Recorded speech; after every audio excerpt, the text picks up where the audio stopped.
आज सपना पूरा हो गया। जे के गाना सूते से पहले कान तर लगा के सुने, उठला के बाद जे के गाना सुने, आज वो गुरुदेव के सामने बने, जीवन धन्य हो गया भैया। लेकिन एक लाइन जरूर बोला कि के तनो नो आई है भैया, के तनो नो जाई है, आके हु पवन सिंह बन पई है।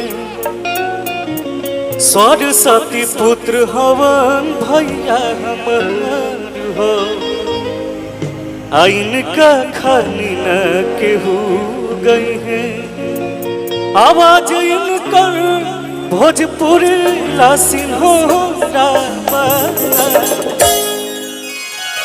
रियली पवन सिंह केहू दोबारा नहीं के बन सका। भैया के आशीर्वाद कि पवन बाबू मेरा भाई बेटा, ऐसा कुछ नहीं है। ये बस आप सभी का